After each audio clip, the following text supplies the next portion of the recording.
So this is the Samsung S22 Ultra. Finally. Now, the Indian launch is pretty late compared to the global launch, but it has to do with supply chain issues. So the question that has to be asked is this the best Android flagship in the market? And if you're looking to buy, which is the best Samsung S series for you? But today, let's talk about the Samsung S22 Ultra, and I can't tell you how excited I am. First of all, the box is pretty much same to the last year S21 Ultra, slim. But here's one interesting thing. The S and the Galaxy S22 Ultra is written in burgundy color. So the S22 Ultra comes in two other colors, Phantom Black, Phantom White. So if you buy a different color, you will get a different color box.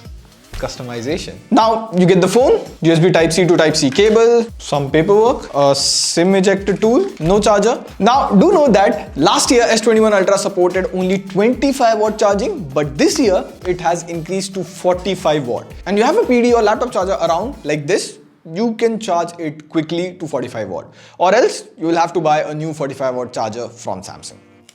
Flagship. Now this is a big phone. It weighs 229 grams, and of course it replaces Samsung Note series, and Samsung's own website says it all. Noteworthy. At the bottom you get the S Pen, Type-C port, and one of the speakers, and you get a dual SIM card slot, and even the S Pen has the same color as the phone. And really good thing, if you don't know, the S Pen is also IP68 water resistant, meaning you can dip it in water. And also the Samsung S22 Ultra is IP68 water resistant. Now Samsung has really worked on the S Pen this year, and here if you see, as soon as you remove the S Pen, you have the option to draw a note here. So you can draw a line, and if you hold and press, the line is now dark, and you can press and hold for an eraser and erase the entire thing.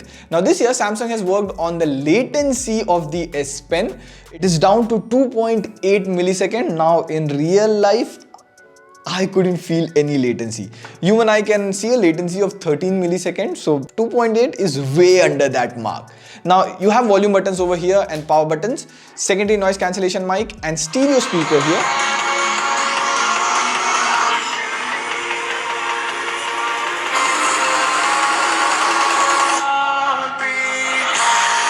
Interesting thing, both the speakers are equally loud. This doesn't happen in a lot of phones. And overall you have that bass and it is loud. Now the looks can be argued. Some people liked the S21 Ultra more, but I actually like this design. I'm a Note fan if it's not obvious. And there is a bit of DeX wobble, but you quite expect with this big phone. Now you get a 6.8 inch 120Hz AMOLED display. Now this is a 2K display and it is slightly curved at the edges. So this is so smart. If you look at the side, it doesn't look like a curved display. But if you hold it up from the top, it looks like you're holding all display in your hand. And one really good thing, since this is not that curved, there are no false touches at the edges. Also, you get Corning Gorilla Glass Victus on the front as well as back. You have all metallic frame with the same color as the back. Nice. Now, you also get an ultrasonic in-display fingerprint sensor. Now, this is faster than your normal optical fingerprint scanner. Like, see, just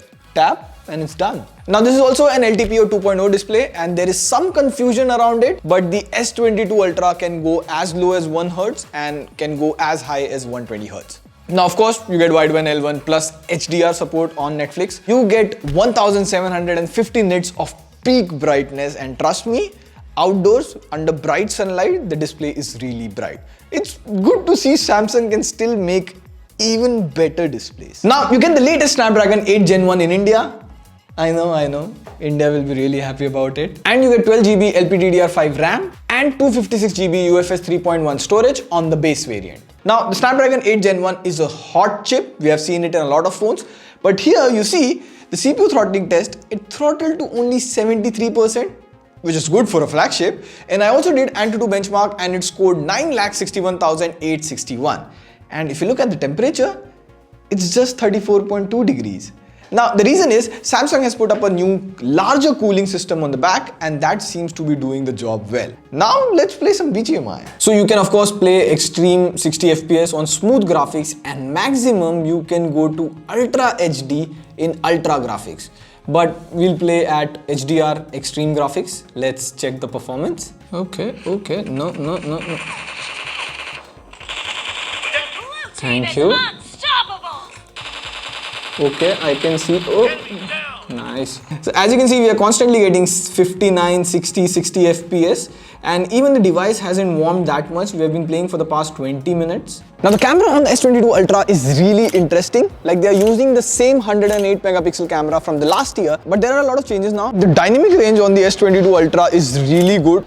Like, you can see the sky, the buildings in the background, the entire thing, and even this bench. And we took some human photos and the details are really good. Like, you can see beard and my forehead, everything, and even the details on the sweater, and the skin tone is really on point. Even in portrait mode, I found the edge detection to be really good. Like, see this side, you can see individual hair strands. So in real life, this is a building with a red board over there and we cannot see what's written on the board. But here, let me show you. So this is ultra wide angle, this is main sensor, this is 3x zoom, this is 10x zoom, and you can go 100x zoom.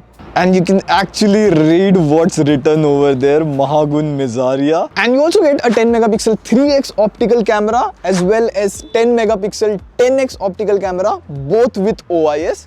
And it does create a lot of zoom. And important thing, if you see, there is slight or no color difference between all the three lenses. Samsung is the only phone that I have noticed. Like, see here, we are shooting in 4K 30 FPS.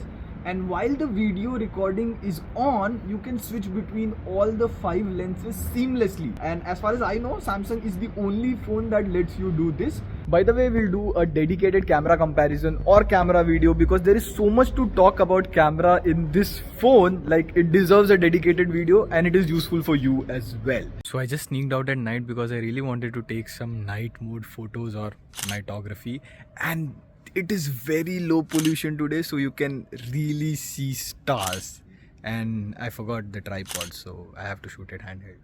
In terms of software, you get One UI 4.1 based on Android 12, and Samsung is promising 4 years of Android updates and 5 years of security update. Now, hands down, this is the best update cycle you can get on any Android phone. Now here you see, whenever you change a wallpaper, the entire UI changes to match the wallpaper, and you can even change the color of the app icons. However, only Samsung apps now support that. Now you get all features like knock security, secure folder, good lock modules, and one very interesting thing, the haptic feedback on the phone is good, but it is so well implemented in the UI. Like, whenever you hit the camera shutter button, there is a slight vibration.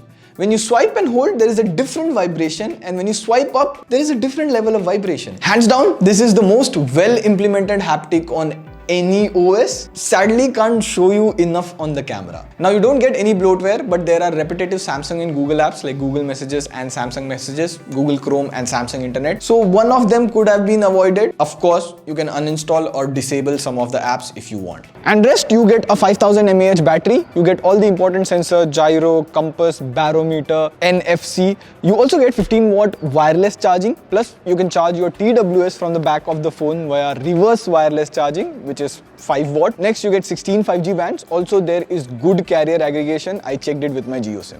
Now, how good is the Samsung S22 Ultra? Well, I'm not going to hold it. First impression, this feels the best Android smartphone you can buy right now. And I have to really think about cons. In one day, I'm being honest, I couldn't find any. But the most important question for you is, which S22 phone should you buy? Well, we'll surely be reviewing all the 3 phones, so stay subscribed for that. By the way, the Samsung S22 Ultra is launched for 1,09,999. It is 5,000 costlier than the previous version, but now the base variant starts at 12GB RAM and 256GB storage. So that's why the hike. On that note, this is Pratik signing off. See you tomorrow.